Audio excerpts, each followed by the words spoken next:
Good morning, I'm Tommy Brass Knuckles Trashwater. So everyone, how are you doing? Last week it was Tide Pods, and this week it's iPhone batteries. Put this in your mouth, everybody, and chew on it. Someone put on the screen, don't do this. Yeah, people are, this is going to be the new Tide Pod. So the Tide Pod challenge is, they've made stores lock everything up because everyone's so damn stupid, except for you guys. You guys are just brilliant, right? I'm sure some of you have bitten a Tide Pod. Feel shame. Well, check this action out. Battery. Let's do a bit of battery. Is that like how you test to see if a battery is real or not? Like you used to bite like a gold or bar. Was it gold or silver? You bite gold, right? Yeah. You bite the gold bar. Maybe it's like, let's see if this is a real iPhone battery. I'm predicting right now that people are going to start biting lithium batteries because everyone is so damn dumb. Burger King did it looks like a stage thing. You guys should go check it out. It's like an explanation of what net neutrality is all about. So I'll just leave this here. It's pretty funny and somewhat accurate, but yeah. Guys, this is going to be a fast episode because I have to be honest with you. I got to get back to working on this Viander game. The NSA has deleted honesty and openness from their core values. This is the most honest thing that the NSA has done in 30 years. Has the NSA been around 30 years? How ironic is that? So at MIT, they have created a new type of computer chip, and this one is really based around like a brain. Like they want to simulate human synapses. The problem right now they have with that is that everything's binary when it comes to computers. So once we move toward using DNA and just more, I guess, human-like computational mechanisms, we're going to move past the binary so that we have several different variables. That'll make things way faster, way more complex, and you'll be able to do a lot more with less power. So the idea here is to get, around 100 trillion synapses. That's going to be a big, crazy thing. Everything working together and really just make a neural processor. And that could be the next stage to true AI, and also developing, I guess, brains and systems that will work more for AI. So this could start paving the way to creating a brain that could be used in a robot, a cyborg, or something similar.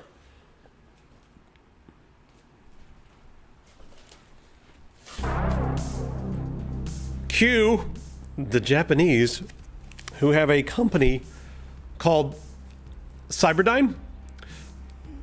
That's the company that made. No, this is something totally different. Totally different. Because no, this is innocent. Totally innocent. So Cyberdyne, they are making medical exoskeletons, and what these things do is actually pretty interesting. They're starting off with medical exoskeletons. This is totally different. Totally different.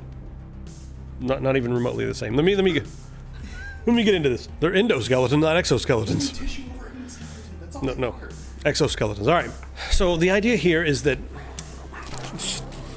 you're going to wear this sort of external suit, it looks like almost like a mech suit or something like that. Then as it gets signals from your body, it just takes the natural signals that your body's sending as you're trying to move things around, whether it's muscle signals or signals coming from, like your spinal column or who knows what.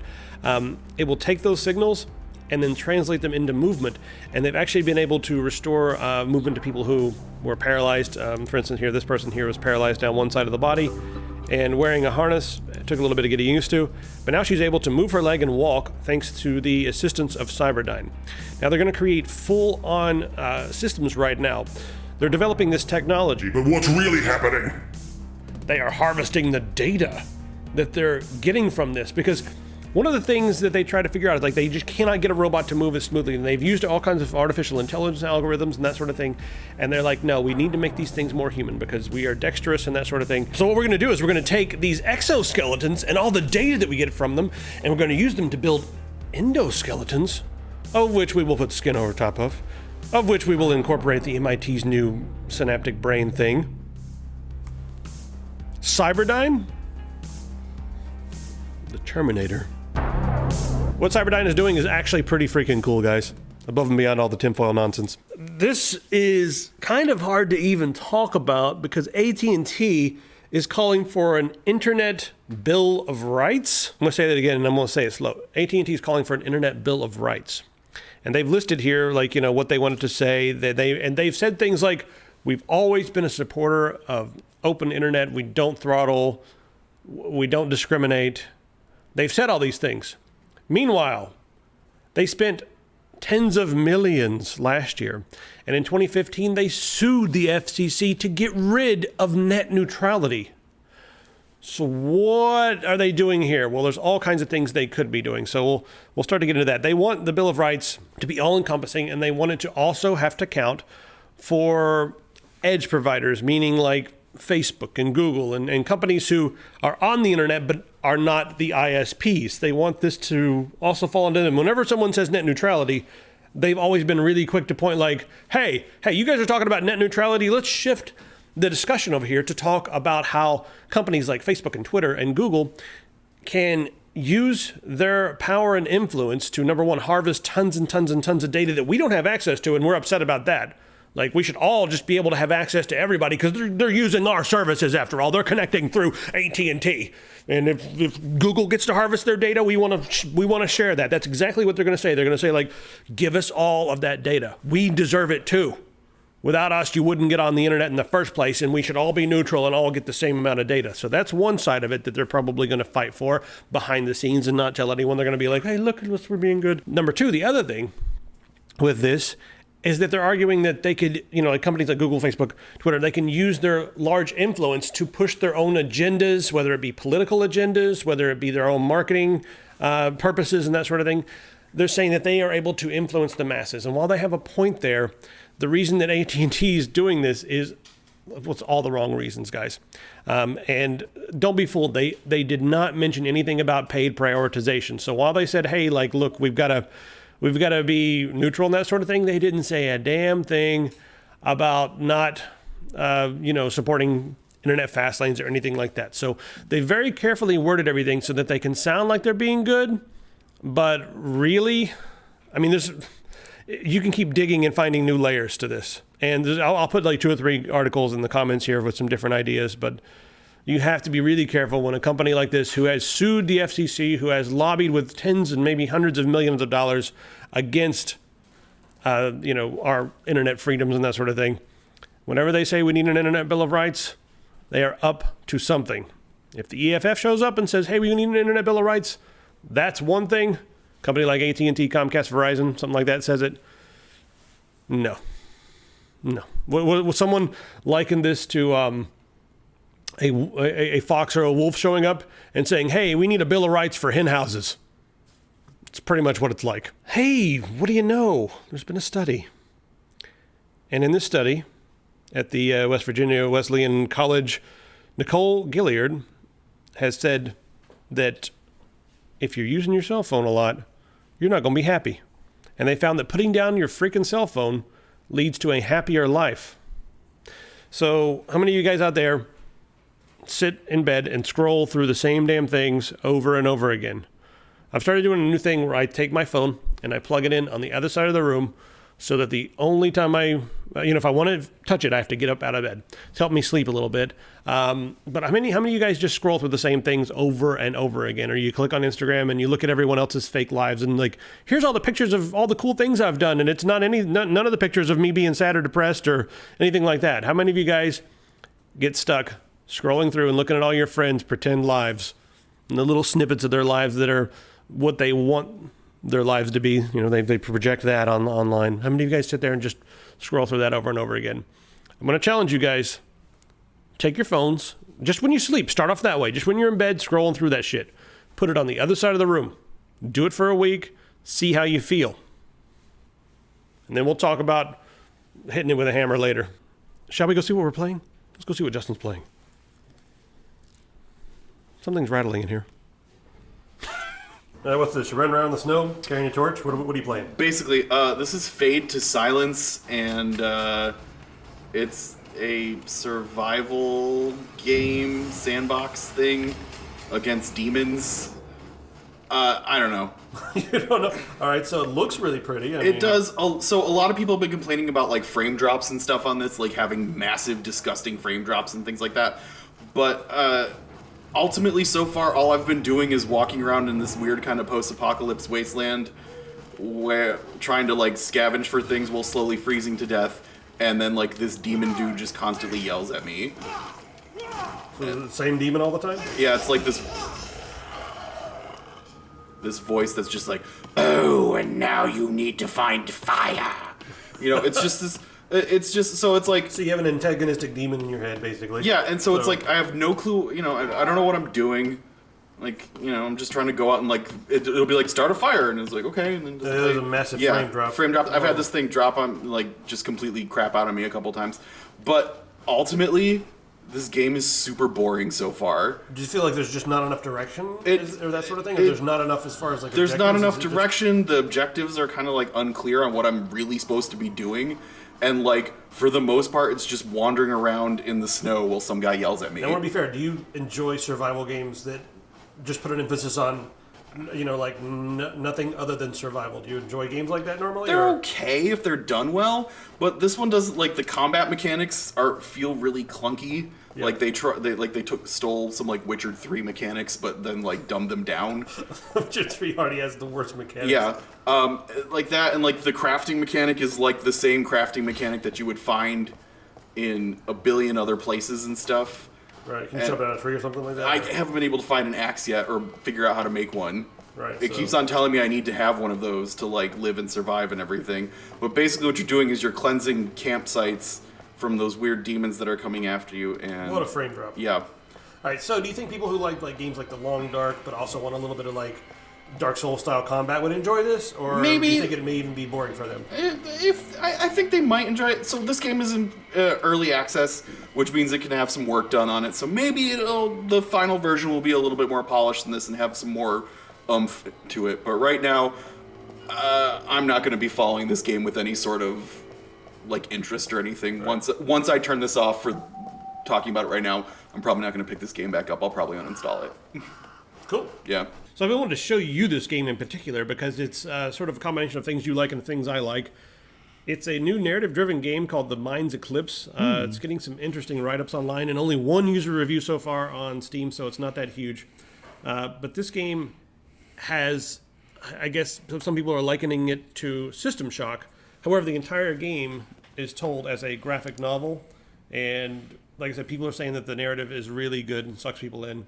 But if you want something that's a graphic novel, not really, it doesn't look like a regular traditional game. If you want something that like it is a graphic novel, but more maybe a choose your own adventure graphic novel, like a Telltale game kind of thing. I don't know if it's like that. Well, I mean, I guess it's a click adventure, so it looks kind of interesting. Neat. If you want a story. So anyway, what do we got here? So the dates for the next Steam sale have been leaked, and it's going to be February 15th through February 19th to celebrate the Lunar New Year. In the Happy Chinese Lunar New Year. Mazel tov for the Chinese New Year. Everyone in China, a big mazel tov to everyone in China. Congratulations. Yeah. So they got a lot of chutzpah over there.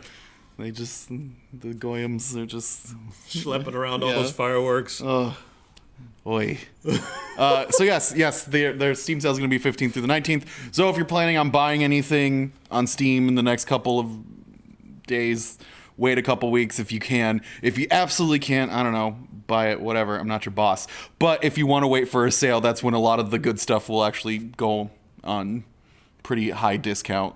Anything you're waiting for to go on sale that you want to wait until then to buy? No, I'm waiting to...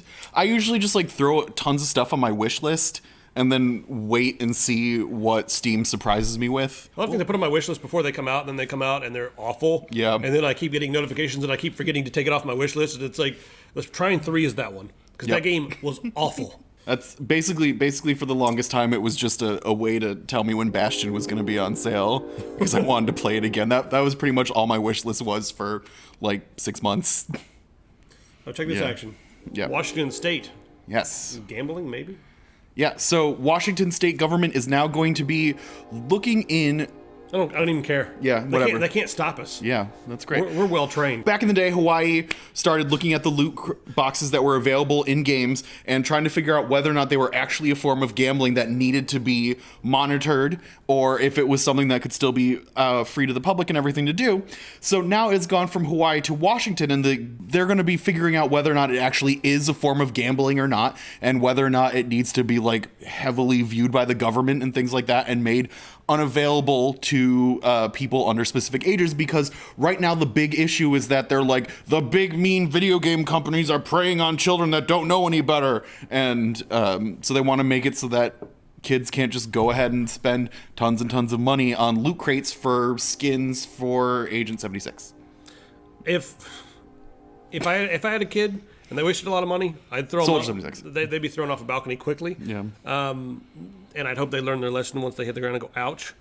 But I do think that for children, my personal opinion, for children, yeah, we do need some protections like this, because a lot of times they don't understand the value of the transaction that's happening on their parents' credit card, especially when it comes to apps on phones and that sort of thing.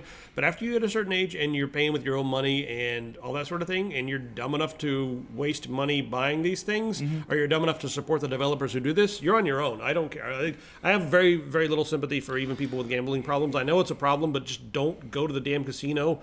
Don't throw your money in a hole and expect to get it back. People can't control themselves and that sort of thing, and I understand that there's mental problems as well that are happening in conjunction with this. Addiction's a real thing. But okay, if you have that sort of thing, go get some help. I mean, you have options. There has been rumors going around that the Fable IP is going to be getting revived by Microsoft due to the fact that it turns out people do like linear single-player games that don't have a lot of extraneous bullshit leaderboards and stuff around them. Basically, they're using Horizon Zero Dawn as like being like, no, see, people still really like this, and if you give enough time and effort, you can actually make something really good. So now they're starting to get talks, and people from the different companies and everything that once had Fable closed off, they're saying that the Fable IP is looking pretty good, and that there's definitely a lot more that they could do with it. So it's kind of getting in the works so that maybe we might see a Fable game in the next couple of years. Who's going to make it? Are they going to get Lionhead back together? That's what I want to know. Are they going to get the guys from Lionhead back together? Because their games were making a lot of money, but not enough money. Yeah. So they had to close them down. The other thing that's interesting is they're probably sitting around being like, come on, Sony's got Horizon Zero Dawn, Nintendo has Breath of the Wild, what the hell do we have? All right, we're going to go back and work a little bit more on the game. We have a pretty cool meeting tomorrow and some other interesting meetings coming up. But yeah, guys, we're going to get this game funded. And we have a budget. We have a game design document almost finished, and lots and lots of dialogue in Artsy Draft, and lots and lots of gameplay footage that we're not going to show you just yet, but maybe in a couple of weeks I'll give you guys a little snip. And analog notebooks filled with all kinds of things, like cavemen. How many notebooks we have. Yeah. I prefer doing dialogue that way. It feels more organic. Anyway, so check that out. Grab a t-shirt. And also, this mouse should be on Amazon by now, so you guys can grab it on Amazon. Amazon UK, it'll take a little bit longer. They are giving us so much trouble. The heck, UK? Yeah, well, Amazon UK has like a very stringent process of proving that you're a real business, and they just, our address on the business doesn't match the address on the bank because they're different, and they hate that. It's a hassle. When you want to do things not the way everyone else does them, it becomes a bit of a hassle. But we'll get it on there, guys. Amazon UK, thanks for being patient. But yeah, there's stuff sitting in the warehouse over there. So as soon as we get the paperwork figured out with Amazon, we'll be on Amazon UK. So anyway, see you guys in the comments. Bye, everybody. See you.